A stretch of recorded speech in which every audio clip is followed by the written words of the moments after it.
Friends, मैं रश्मि मिश्रा आपको हिंदी व्याकरण में आज सर्वनाम बताने जा रही हूँ। सर्वनाम क्या है, उसके कितने प्रकार होते हैं। संज्ञा के बदले में आने वाले शब्द को सर्वनाम कहते हैं। उदाहरण स्वरूप जैसे तुम, यह, वह आदि सर्वनाम हैं। सर्वनाम के 6 भेद होते हैं या 6 प्रकार भी हम कह सकते हैं। पुरुषवाचक सर्वनाम। नंबर फर्स्ट, पुरुषवाचक सर्वनाम।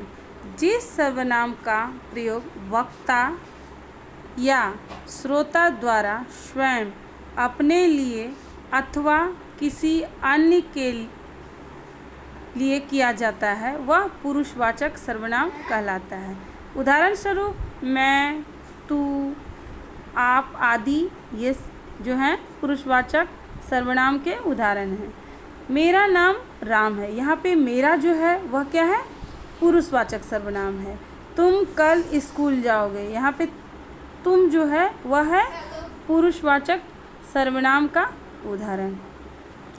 अब मैं दूसरा बताने जा रही हूँ, निश्चयवाचक सर्वनाम।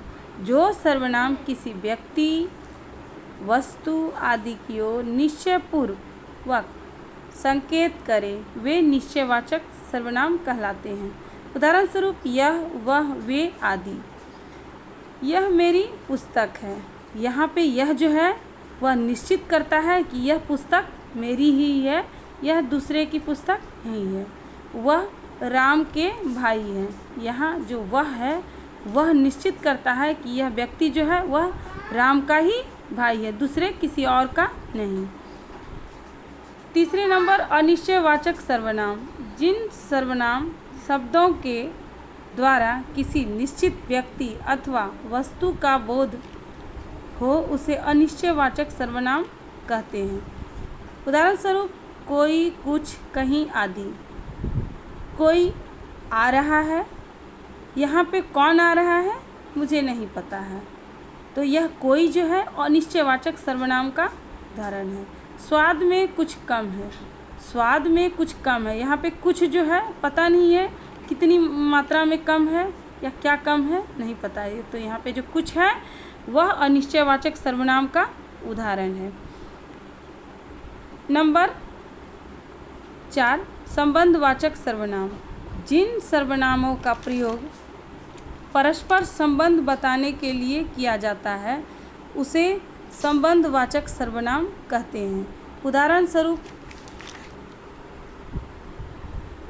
जो, वह, जिसकी, उसकी, जैसा, वैसा आदि ये सब क्या है, संबंधवाचक सर्वनाम के उदाहरण हैं। जैसा, जैसा कर्म वैसा फल, यानी जैसा काम करेंगे उसके अनुसार ही मुझे फल की प्राप्ति होती है। यहाँ पे जैसा जो है वैसे के साथ क्या बताता है, संबंध बताता है। जैसा क्या करता है, वैसे के साथ संबंध बताता है। जिसकी लाठी उसकी भैंस, यहाँ पे जो जिसकी है वह उसकी के साथ क्या बता रहा है, संबंध बता रहा है, यानी कि जिसके हाथ में लाठी है यह निश्चित है कि भैंस उसी की है, यह दोनों के बीच परस्पर क्या है, संबंध है। नंबर 5, प्रश्नवाचक सर्वनाम। जिस सर्वनाम से किसी प्रश्न का बोध होता है उसे प्रश्नवाचक सर्वनाम कहते हैं। उदाहरण स्वरूप कौन, क्या, कैसा आदि